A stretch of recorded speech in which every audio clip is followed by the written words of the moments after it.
আমরা অতীত নিয়ে আফসোস করি আর ভবিষ্যৎ নিয়ে দুশ্চিন্তা করি। এই দুয়ের মাঝে পড়ে আমাদের বর্তমান হারিয়ে যায়। অথচ বর্তমান মুহূর্তটি আমাদের হাতের মুঠোয় আছে। ছোট ছোট আনন্দের মুহূর্তগুলোকে উদযাপন করতে না পারলে জীবনের শেষে শুধু শূন্যতাই জমা হবে। জীবন নিখুঁত নয়, আর নিখুঁত হওয়ার প্রয়োজন নেই। ভাঙা গড়া, আলো অন্ধকার আর সুখ দুঃখ নিয়ে এই জীবন সুন্দর। আজ যা আপনাকে কাঁদিয়েছে, কাল হয়তো সেটাই আপনাকে সবচেয়ে শক্তিশালী মানুষে রূপান্তর করবে। তাই বাস্তবতাকে ভয় না পেয়ে তাকে এড়িয়ে যাওয়াটাই আমাদের লক্ষ্য।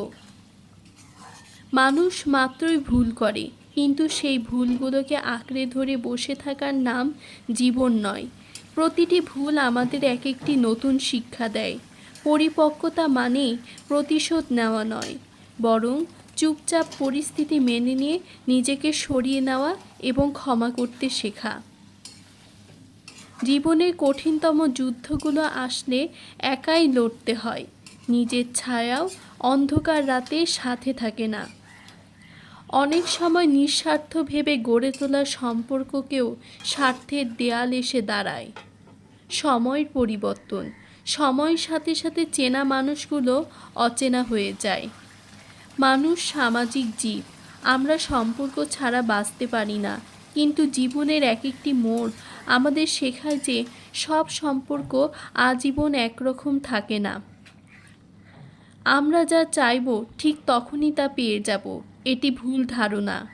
অনেক সময় কঠিন পরিশ্রমের পরেও কাঙ্ক্ষিত ফল আসে না। এই অপ্রাপ্তিকে মেনে নেওয়াটাই জীবনের প্রথম পাঠ। আমরা যখন ছোট থাকি আমাদের আকাশটা অনেক বড় থাকে।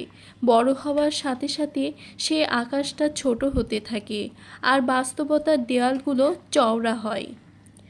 জীবন কোনো সোজা লাইনে চলা রেলগাড়ি নয়, এটি পাহাড় পর্বত, আঁকাবাঁকা পথ আর নদীনালার এক অদ্ভুত সমাহার। আমরা অনেকেই ভাবি জীবন হয়তো এক রৈখিক, যেখানে শুধু সফলতার গল্প থাকবে, কিন্তু বাস্তবতা সম্পূর্ণ ভিন্ন। জীবনের আসল সৌন্দর্য লুকিয়ে আছে এর ভাঙা গড়ায়।